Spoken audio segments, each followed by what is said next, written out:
Fans are incensed when Roger Waters makes fun of Ozzy Osbourne's passing on September 2nd, 2025.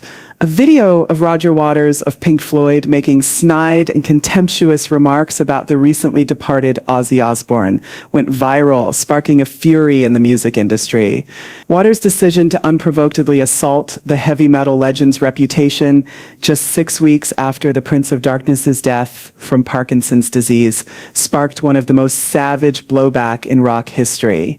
What should have been a regular interview with the Independent Inc. podcast, which was taped in late August but was only recently released, was where the uproar started. When he made the disastrous choice to attack Ozzy Osbourne's memory, Waters, who is now 81 years old and more well known for his divisive political remarks than his musical achievements, was talking about how pop culture icons are said to divert attention from significant political matters. How can this be pushed aside? I'm capable of doing it. While pretending to be an anonymous figure of authority, Waters had stated, "We'll do it with Taylor Swift or Bubblegum or Kim Kardashian's bum." Then he said, or Ozzy Osbourne, who just died, bless him, in whatever state that he was in his whole life, we'll never know, departing from character with a sneer that viewers would later characterize as truly malevolent. However, his foolishness and folly were broadcast on television for hundreds of years. Please think about this article to help support coverage of this emerging issue if you're as stunned by these comments as the rest of the music industry. We can provide you with the most recent information on this major subject thanks to your interaction. Waters was not done, however. The former Pink Floyd bassist continued his outburst. "The music, I have no idea," in what can only be defined as a purposeful character attack on a guy who was unable to defend himself. "I couldn't care less. I have no interest in Black Sabbath. No matter what they do, I'm not interested in biting the skulls of chickens. I could not give a damn." Waters' response demonstrated the extent of his disdain when the reporter gently corrected him, pointing out that Ozzy had famously bitten a bat rather than a chicken during his 1982 performance. "Isn't that worse than that? I'm not sure. Which is worse, biting the head off a chicken or a bat?" On September 1st, someone posted parts of the interview to social media, which may have gone unnoticed because it was lost among Waters' more regular inflammatory utterances. Metalheads, rock fans, and even casual music listeners expressed their amazement and disgust at the timing and tone of Waters' remarks, and within hours, the hashtag #UltraRogerWatersDisgrace was trending globally. The Osbourne family themselves provided the first significant response. On his Instagram stories, Jack Osbourne, Ozzy's son, posted a scathing rebuttal that was screenshotted and shared millions of times on all platforms. "Fuck you, Roger Waters. You've grown so pitiful and out of touch. These days it seems that the only way to attract attention is to spew nonsense into the media. You were always considered a cunt by my father. I appreciate you proving him correct." One of the most blunt and foul-mouthed reactions ever made by a member of the renownedly outspoken Osbourne family, the post featured a clown emoji and the hashtag #JohnFuckRogerWaters. Thousands of verified accounts from all around the music industry, including members of Metallica, Iron Maiden, and unexpectedly a number of former Pink Floyd colleagues, liked it in a matter of minutes. Anyone familiar with the two musicians' past was aware of the irony of Waters' attack. Ozzy had always been a fan of Pink Floyd and had mentioned them as one of his main inspirations. He had praised Pink Floyd's entire discography, stating that they never made a bad album. He had specifically defended the soundtrack album Obscured by Clouds, telling interviewers that it was criminally underrated and had called Money one of his favorite rock songs of all time in a The worst aspect, according to music critic John Wiederhorn's tweet, is that Waters has reportedly harbored animosity toward Black Sabbath for decades, while Ozzy has dedicated his life to admiring Pink Floyd. This speaks volumes about both men's personality. In fact, Waters' dislike of Black Sabbath began in 1970, when he wrote a review of their first song, Evil Woman, for a music magazine. At the time, his review had been harsh.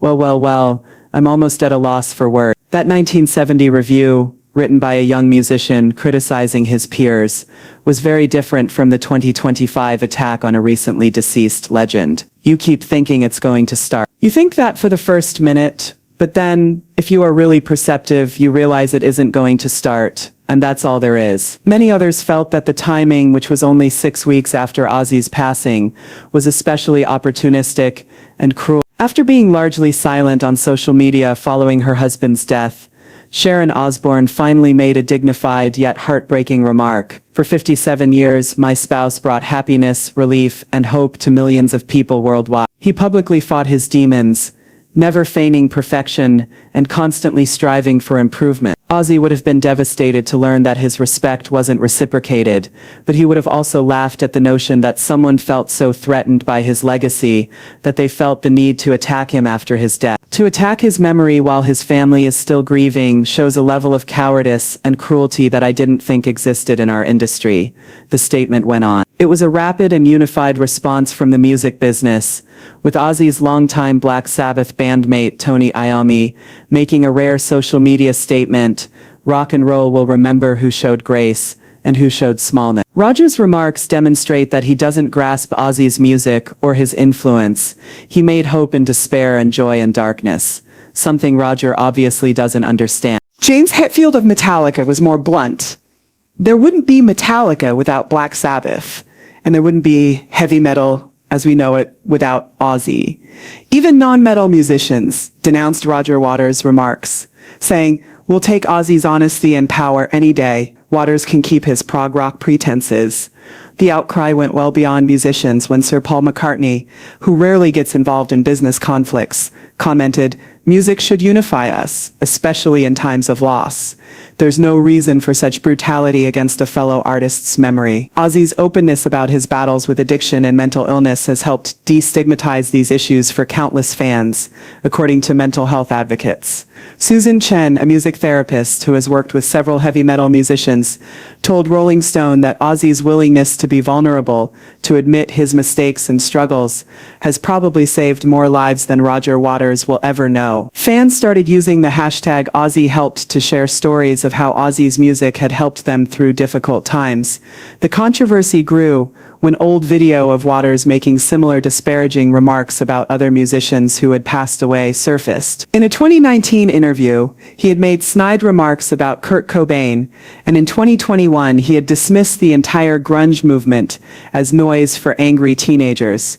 To mock that vulnerability after death is not only cruel, but it is destructive to the very idea that artists can help heal through honesty. Roger Waters was always the most politically and intellectually pretentious member of Pink Floyd, but there is a difference between artistic ambition and basic human decency. A pattern was emerging of a man who seemed to derive pleasure from diminishing the achievements of artists who had connected with audiences in ways he never could. Music historian Martin Popoff offered context that many found illuminating. The financial ramifications of Waters' remarks became evident when several major music festivals started removing Pink Floyd songs from their playlists in solidarity with the Osbourne family. In the week after the controversy, streaming numbers for Waters' solo work fell by 60%, while Black Sabbath and Ozzy's solo catalog saw a massive surge in plays. What he's done here isn't artistic critique, it's grave dancing, and it reveals more about his own insecurities than Ozzy's legacy. Even Waters' political allies started to turn away, and his longtime Pink Floyd bandmate David Gilmour, with whom he had a notoriously tense relationship, issued a rare public comment that further damaged Waters' reputation. One well-known left-wing commentator wrote, "You can't claim to fight for human dignity while showing such contempt for a grieving family." Progressive activists who had previously backed his various causes began to wonder if they wanted to be associated with someone capable of such callousness.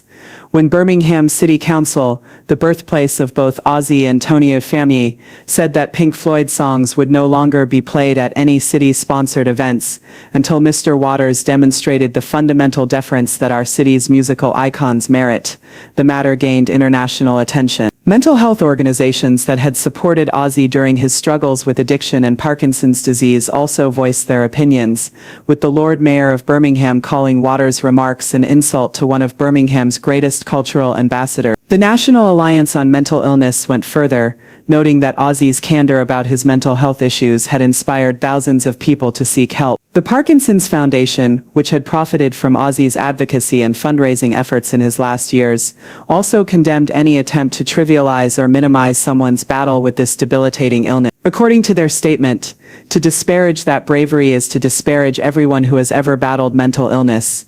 More negative information regarding Waters' interview started to surface as the crisis entered its second week. According to production-related sources, Waters had explicitly asked to talk about Ozzy during the interview, indicating that his remarks weren't impromptu but rather planned. One staff member told TMZ anonymously, he was thrilled about the chance to destroy Ozzy's reputation. It was really unsettling to watch. The anger was exacerbated by the discovery that Waters had planned his attack. If his remarks had been uttered on the spur of the moment, they may have been written off as the ramblings of an old guy, but the fact that the attack on Ozzy's memory was planned implied something much more malevolent. My dad spent his last years advocating for Parkinson's research, trying to help other families facing this disease, said Kelly Osbourne, who had previously been quiet while her brother Jack took the lead in defending their father. Her remarks went viral right away. He attracted attention to a disease that sorely needed both and raised millions of dollars. The character gap is glaringly obvious. Roger Waters used his death as an opportunity to gain cheap points in some fictitious culture war. The reaction from the entertainment sector kept getting worse. In an extraordinary statement, the Rock and Roll Hall of Fame, which houses the enshrinements of both Pink Floyd and Black Sabbath, distanced themselves from Waters' remarks while honoring Ozzy's history. A number of prominent music magazines declared that they would only cover Waters' musical contributions when required, and would no longer report on his political activity. Most notably, a number of musicians who had previously worked with Waters on other projects started to openly break off their relationship. The Who's Roger Daltrey, who had collaborated with Waters on a number of charitable endeavors, declared he would no longer attend any events that included the Pink Floyd bassist. The psychological toll on Waters himself became evident when he missed a number of planned events in the weeks after the controversy, according to people close to him, who said he was shocked by the intensity of the backlash and was reconsidering future public appearances. His management team started canceling interviews and public appearances, citing scheduling conflicts. In the meantime, the Osbourne family received an outpouring of support that seemed to get stronger every day. "There are lines you don't cross," Daltrey said simply. Social media was inundated with tributes to Ozzy's legacy as fans posted footage of his live performances, anecdotes about his generosity, and testimonies about how his music had supported them during trying times. The disparity could hardly have been more pronounced. Waters' brutality was universally denounced, but Ozzy's legacy was being honored with greater fervor than before. Around the world, radio stations started playing lengthy solo shows by Ozzy and Black Sabbath. In Ozzy's honor, a number of memorial concerts were hurriedly planned, with the earnings going to Parkinson's research. It took 3 weeks for Waters' team to ultimately deliver what many saw as a mediocre apology following the original uproar. Waters expresses sorry that his remarks were misconstrued and upset the Osbourne family during their grieving process. Notably, the statement simply expressed regret for how the remarks were received rather than for the remarks themselves. The lack of apology was met with an abrupt and harsh reaction. Jack Osbourne shared a straightforward message on social media, and both fans and other musicians rejected what they perceived as a face-saving tactic rather than sincere regret. Waters' financial repercussions were becoming worse. Sales of tickets for his planned solo tours fell, and some venues reported refund requests of over 70%. His publishing business said that sync licensing requests for his music had all but vanished as advertisers and movies shunned the scandal, and merchandise sales plummeted. The reaction of younger performers who had previously mentioned Pink Floyd as an inspiration was more telling. Many started making a clear distinction between the band's music and Waters' personality. Others even went so far as to sing songs in Ozzy's honor while openly distancing themselves from Waters' legacy. Frequently criticized for their Led Zeppelin influences, Greta Van Fleet made waves when they revealed they were recording an Iron Man cover in Ozzy's honor. The dispute also brought to light the disparities in how fans and performers perceived respect and legacy across generations. Younger musicians exploited the episode to talk about toxic behavior in the music industry, while older musicians of all genres seemed to be horrified by Waters' remark. The 25-year-old singer-songwriter Phoebe Bridgers, who had never made a statement regarding metal music before, clarified that it had nothing to do with musical preferences. Basic human decency is at issue here. During a time of grief, you don't abuse someone's memory. That isn't criticism of art. It's simply cruel. It became evident as the dispute began its fourth week that Waters had largely misjudged the public's sentiment, as well as the degree of respect that Ozzy enjoyed across all musical genres. Instead of lessening Ozzy's legacy, he had made it worse while seriously harming his own reputation. Analysts in the music business started to forecast that the scandal would have a long-term impact on Waters' legacy and career. According to one industry insider who spoke to Variety, he has essentially lost his usefulness. Gilmour, Wright and Mason will ensure that Pink Floyd's music endures, but Waters himself might never fully bounce back. More general discussions concerning older rock stars and their interactions with younger musicians were also spurred by the occurrence. Whether Waters' remarks represented a larger animosity among certain elder musicians against musicians who had attained different levels of success, or cultural influence was the subject of several thought pieces. In a widely circulated piece, Robert Christgau stated that there has always been conflict between art rock and metal, between intellectual pretense and visceral honesty. However, Waters' actions here went beyond creative disagreement to the point of human brutality. It exposed a person who was more focused on his own scholastic dominance than on fundamental human empathy. 6 weeks after the original incident, the music industry had mostly forgotten about Roger Waters by the start of October 20. His next initiatives were still on hold. Ticket sales for his tour were dwindling, and concerns about his morality had eclipsed his political activism. Ozzy's legacy, meanwhile, was getting stronger. In the months since her husband's passing, Sharon had earned more than $5 million for the Ozzy Osbourne Foundation for Parkinson's Research, which she had founded in his honor. Birmingham had declared preparations for a permanent memorial to their most well-known musical son, and several tribute recordings were currently in the works. The last remarks appeared to be those of Tony Iommi, who had mostly kept silent during the debate, but at last made a statement that encapsulated the spirit of the music industry. Ozzy dedicated his life to using music to unite people. He has brought more people together even in death than Roger Waters ever did during his lifetime.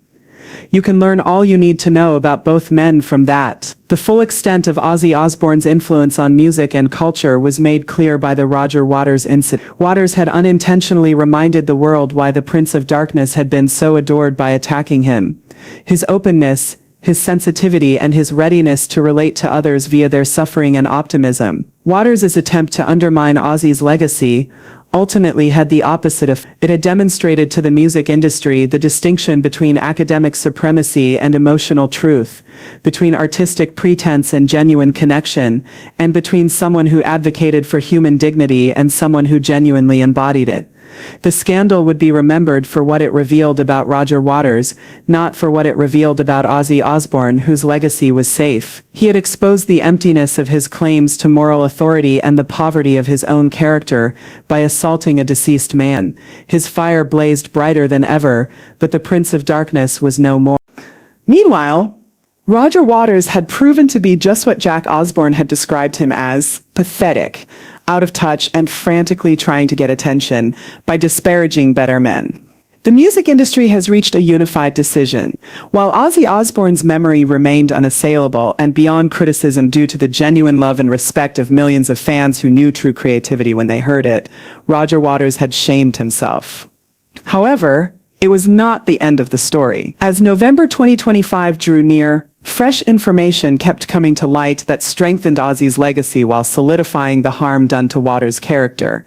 The biggest setback occurred when former Pink Floyd drummer Nick Mason, who had maintained his diplomatic neutrality during the majority of the band's internal disputes over the years, issued a rare public statement separating himself from the remarks made by his former comrades.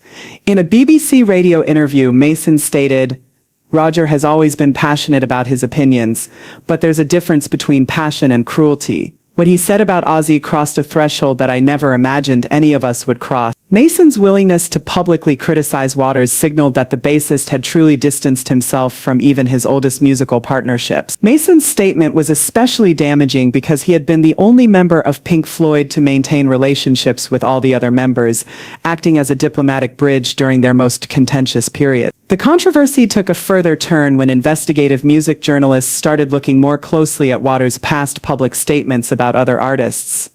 Music journalist David Fricker discovered that Waters had repeatedly positioned himself as an arbiter of artistic work, dismissing genres and artists that connected with audiences in ways his solo work never had, labeling musicians who had achieved commercial success that he felt was undeserved as vapid nonsense for teenage girls, calling Nirvana noise for the nihilistic generation, suggesting that hip-hop wasn't real music in a 2007 podcast. According to Dr. Robert Walser, a musicologist at UCLA who specializes in popular music studies, it's not about musical taste. This is about a man who finds it impossible to believe that intellectual complexity does not determine artistic worth. Many were taken aback by the academic community's reaction to the scandal. Waters' pretentious concept albums were never able to evoke the same emotional response that Ozzy's music did. We can't separate the art from the artist when the artist consistently demonstrates such contempt for his fellow musicians and their grieving family, explained Professor Sarah Hill of Cardiff University, who announced that Waters' solo work would no longer be featured in her politics and popular music course, but Pink Floyd's music would remain. This was one of several universities that had previously included Waters' work in courses about progressive rock and concept albums. In the meantime, the heavy metal community had come together in ways that even longtime fans were surprised by. The annual Metal Hammer Golden Gods Awards announced that they were establishing a new category, the Ozzy Osbourne Memorial Award for Courage in Music, to be given to artists who demonstrated vulnerability and honesty in their work. The first recipient, announced posthumously, was Ozzy himself. Students need to understand that artistic pretension without human compassion is just empty intellectual masturbation. However, Metallica's Lars Ulrich, who presented the award at the ceremony, made the connection clear when he said that the award criteria specifically mentioned artists who turn personal struggle into healing for others, a direct rebuke to Waters' suggestion that Ozzy's openness about his problems was mere idiocy and nonsense. Ozzy showed us that vulnerability is a sign of power and that acknowledging one's own weakness is a sign of strength. Some older prog rockers will never comprehend that. Waters' financial troubles persisted, and his longtime publishing house Artemis Music discreetly started selling his catalog to other businesses, according to industry insiders who wanted to minimize their association with his public remarks. The response from Waters' own family was even more heartbreaking. His daughter India Waters, a successful artist in her own right, posted a cryptic but direct message on Instagram: "Sometimes you have to choose between defending family and defending what's right." Producers cited brand association as the reason for canceling a number of sync licensing deals for television and movies. "Today I choose what's right." She didn't specifically address the Ozzy controversy, but the timing made her point clear. The BBC's announcement that they would be removing Waters from their upcoming documentary series, British rock legend, replacing his segment with an extended feature on Black Sabbath's influence on global music, was particularly humiliating because of Waters' long-standing relationship with the BBC and his frequent appearances on their political programming. A BBC spokesperson clarified, "We felt it was inappropriate to platform someone who had shown such disrespect to a recently deceased British cultural icon. Our viewers expect better from the artists we feature." The incident also brought the Osbourne family surprising support from previously unheard-of segments of the entertainment business. Waters' remarks were described as the kind of intellectual snobbery that gives actual intelligence a bad name. Ozzy Osbourne brought joy to millions of people, remarked talk show comedian Stephen Colbert, who devoted a part of his show to defending Ozzy's legacy.